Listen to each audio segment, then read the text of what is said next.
Don't you want to know why some women are taught to accept bare minimum behavior from some men? Well, if you do, welcome to my channel, and today we'll be discussing this topic.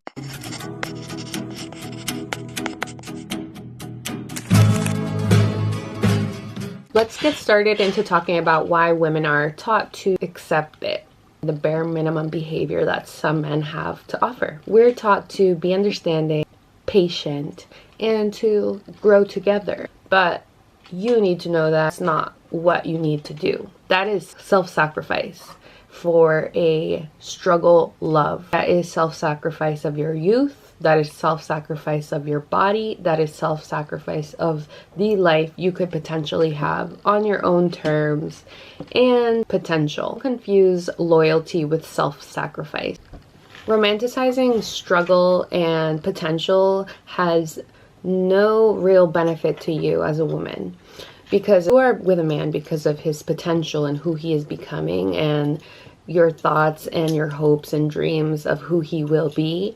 No, honey, think twice, because take them as they are from face value. A person will show their true colors, will show their true way of them being in your face. You just need to have the discernment to be able to see it, to be able to tell, and to be able to distinguish the man that is not for your life and the man that is for your life. We were taught to nurture men into becoming ready and being ready, but we were not taught to be with men who already are ready. You see, it is not your job as a woman to create the man. The man needs to figure himself out. The man needs to learn how to be a man for his woman on his own with Jesus and by his own decision-making skill. You cannot create a man. You cannot shape a man. You cannot tell him what to do. You cannot tell him who to be. You cannot tell him what he needs to do for your relationship to flourish. Got this all backwards. A man is a man by the decision he makes, qualities that he has in his characteristic and personality, who he is to his family and how he treats his family and how he treats others in his life. He lives in his purpose. That's a man who already is.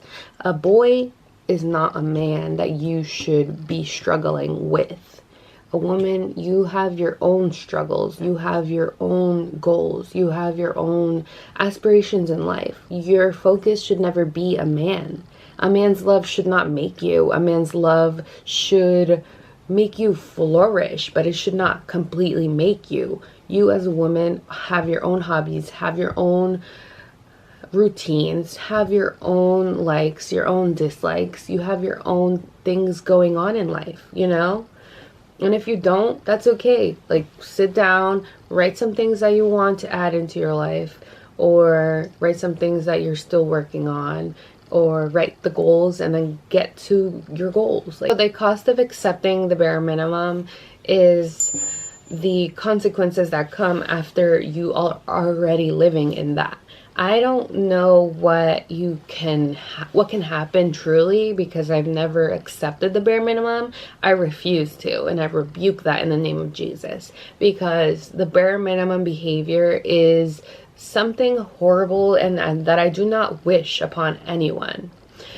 What comes from those consequences is emotional exhaustion, less self-confidence. You have increased self-doubt, decreased self-esteem. So what I mean by that is that a bare minimum man will never consistently be who you want him to be or who he is supposed to be, because a bare minimum man doesn't try hard in these areas in his life. He doesn't try hard in making his wife happy. He doesn't try hard in being present in his kid's life. He doesn't try hard in creating date nights for his wife and him.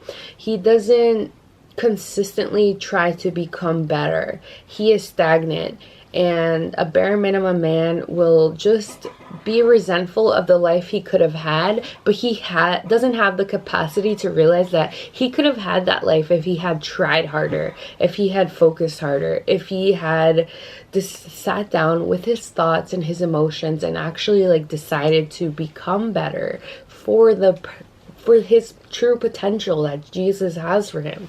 Because I believe that God has a big potential for everyone here. Another consequence that could come to life in your life if you do accept the bare minimum behavior men is losing your softness due to survival mode kicking into your life.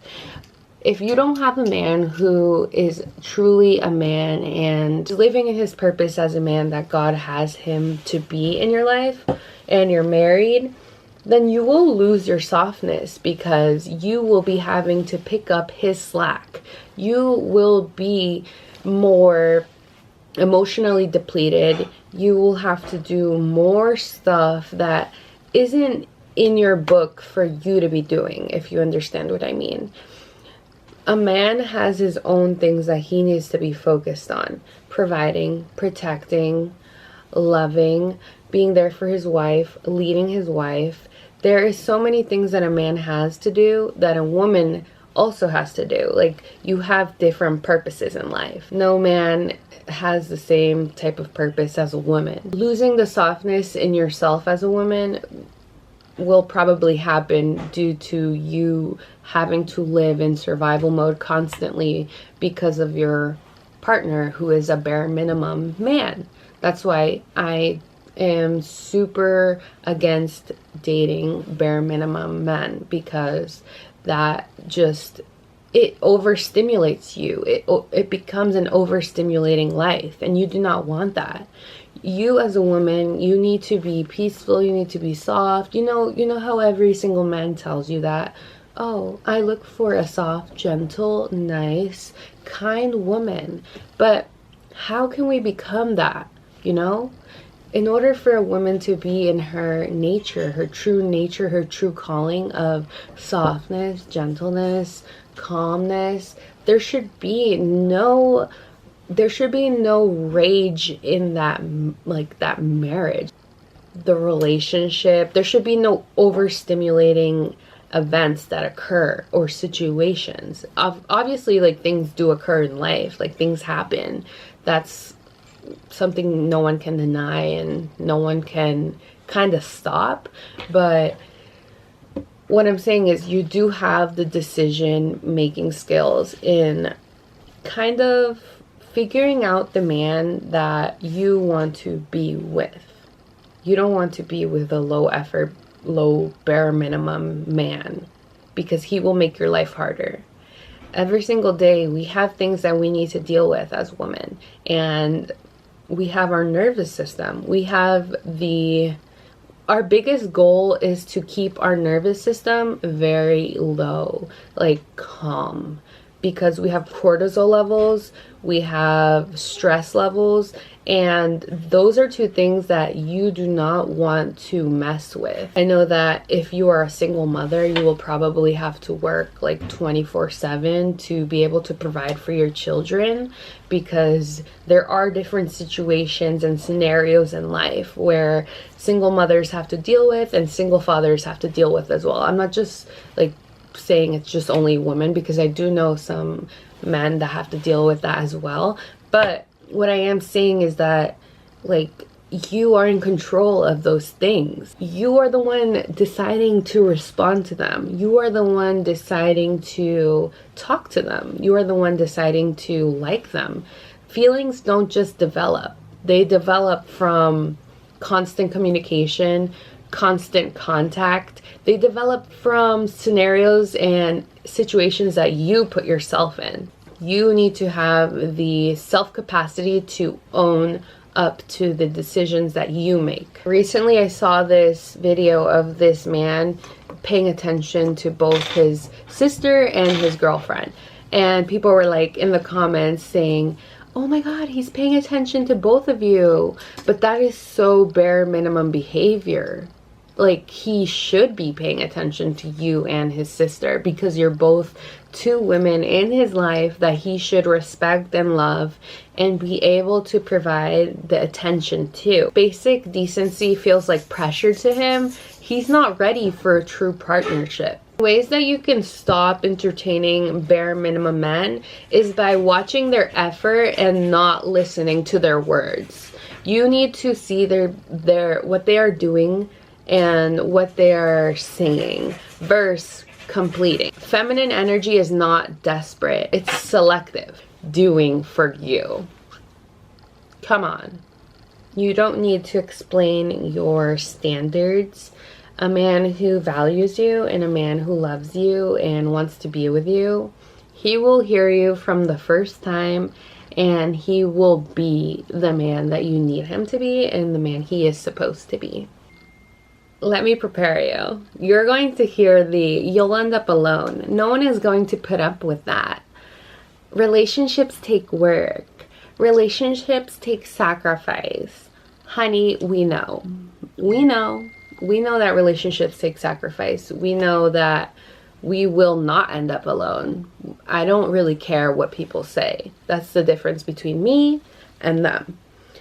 I am not scared of my standards. I have these standards in place because I've experienced softness. I've experienced a loving relationship, a calm relationship, a non-overstimulating life. I don't have problems in my life, thanks to God.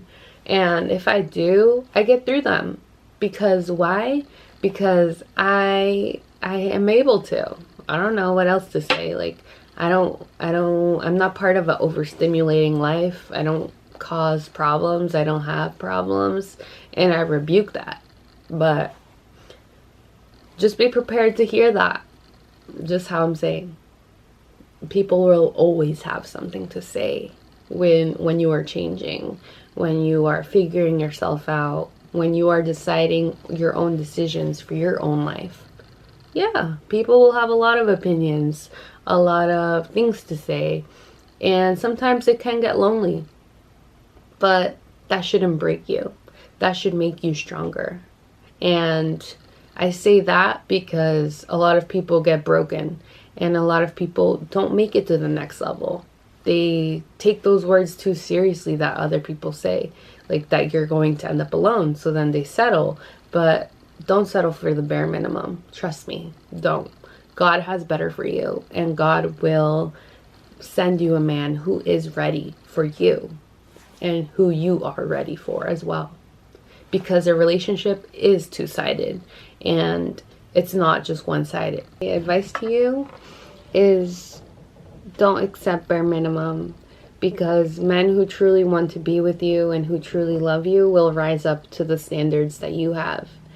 And if they can't, they'll remove themselves. And then there will be the space that another man will be able to rise up to those standards. Don't be afraid to be alone. Don't be afraid to be yourself and be authentic. Because at the end of the day, you are the one living your life. And you are the one making decisions for yourself now in the present time and for yourself in the future time. So do not accept bare minimum behavior, because that will just bring a lot of emotional exhaustion. It will bring confusion. It will bring overstimulating environments and events and feelings. And just reflect and raise your standards and choose peace. A soft life is a great life, and and don't be scared to be alone, because usually the people who say that to you, they say that because they gave up on trying. They gave up on their high standards. They just settled for the bare minimum because they were lazy or they just couldn't continue. But don't be afraid to be by yourself. And trust me, I don't think you'll be by yourself forever. There will be a man who rises up to those standards. And if a man truly does not want to be with you or does not respect those standards that you have, he will just remove himself. Or you will have to make the decision to remove him from your life by saying goodbye and not answering to them. So, yeah, as I was saying, truly, I believe that a soft life is so much better for your nervous system and for your health and for your mental health, your emotional health, your physical health. The soft life is where it's at. And provider men are where it's at. And the men who do anything to make you happy, and the men who love you and are willing to self-sacrifice, those are the partners that you should choose to be in your life. Because a woman is not meant to live a hard life. A woman is meant to live a soft life and to be there for her husband. That's the life that a woman should live, because we are God's princesses. We are God's daughters, and we are always protected and provided for. So anyways, let me finish off this video because it's getting quite long, and it was nice talking to you. I'm sorry for missing Thursday's video. So I'm going to just upload this today. And thank you for watching. And if you like this video, make sure to hit that like. And if you want to leave a comment, go right ahead. I'll read it and I'll comment back. And make sure to share this with someone that you think needs to hear this type of advice. Happy holidays, take care, dress warm, wear your scarf. Don't go outside after you shower because that's how you catch a cold. But I love you, and bye.